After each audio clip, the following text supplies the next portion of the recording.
My name is Edwin Bethea from Philadelphia, Pennsylvania. I am an oil painter. I make charcoal drawings and a little bit of sculpture. I have a journal from second or third grade, I don't remember. But in the journal, it says I have a choice to be an electrician or an artist. But I know I only wrote electrician because my father was an electrician. I didn't ever want to be an electrician. But I think I kind of decided then, probably because that was the only thing that I felt an affinity towards, or I had an ability that was noticeable. Over time, it developed into a sort of challenge for me, whereas though, how can I learn to execute this thing that I'm not able to execute currently? It's kind of what it became for me.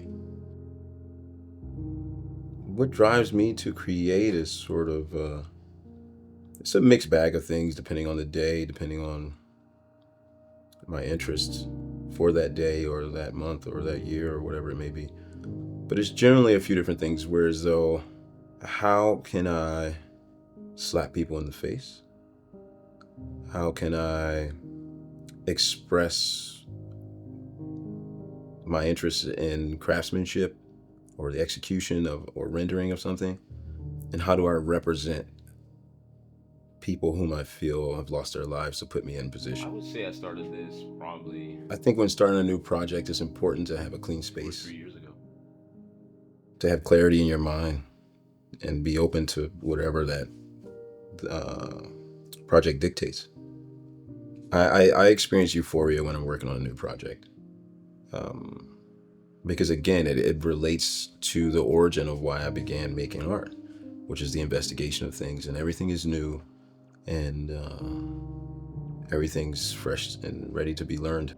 If I make something and I don't like it, I really love it can just be living expunged in versus trying to paint over it and something of that in nature. the depths of just old things, like the artistic tradition and things of that nature. So I'm really trying to be more engulfed in my current life and documenting what is current in my life. I think it's going to be important for history and for my family's history largely. Currently, if I'm looking for any inspiration, I'll turn back on one of my old phones and look through all the reference imagery that I never looked at for a second time. They're amazing, all of them. I'm a visual learner, and I'm just a visual guy in general. So if I take an image of something that excites me, it's going to be exciting when I look at it again, generally speaking. Especially if some time has passed, then revitalizes that part of my brain that was excited about it initially. So then you just kind of have this feeling all over again, and then you think back. There are many reoccurring themes throughout my works.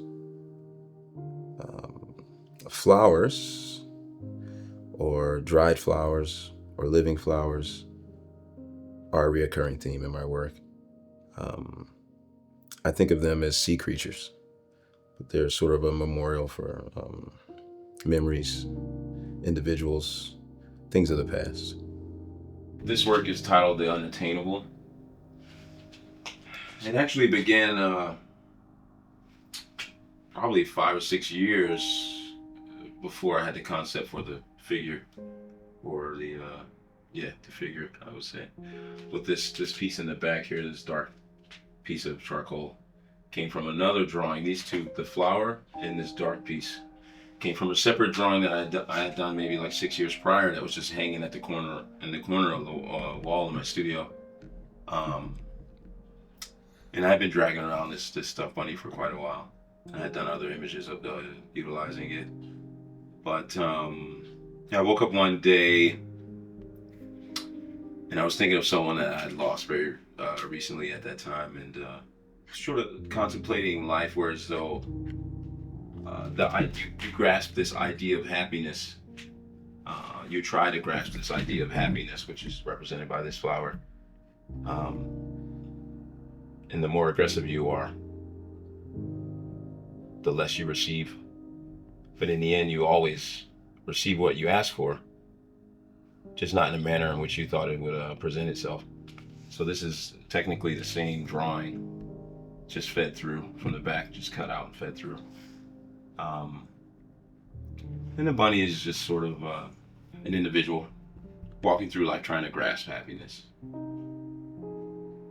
which is unattainable in the sense of what you think it would be. There was a moment in college, I believe it was the senior exhibition. So there was a tour given by a girl that I knew to young kids. I think they were in like elementary school or something.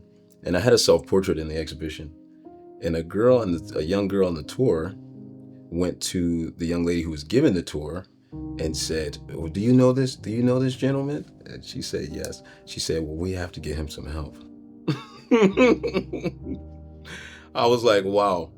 I was like, you know, it made me look in the mirror a little closer, but also helped me understand the power of two-dimensional an image, yeah, what it can do to someone's brain.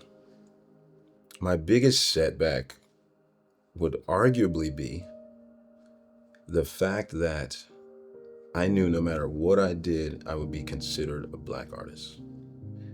Mentally, it was a very huge struggle for me.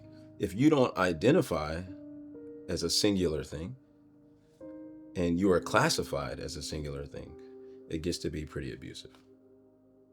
So overcoming that fact, or the fact that I would possibly be viewed that way throughout my entire life, was a huge one. It's just crazy how the evolution of creation.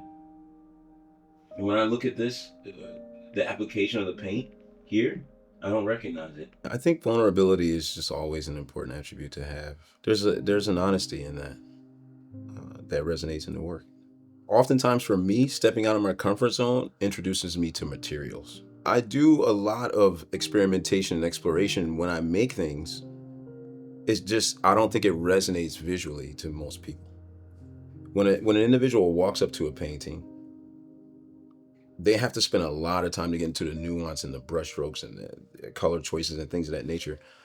And I think it's pretty rare that someone gives me that kind of respect. I think the average person looks at anything at a museum is like 2 seconds or something of that nature for the biggest artists in the world, or the best artworks.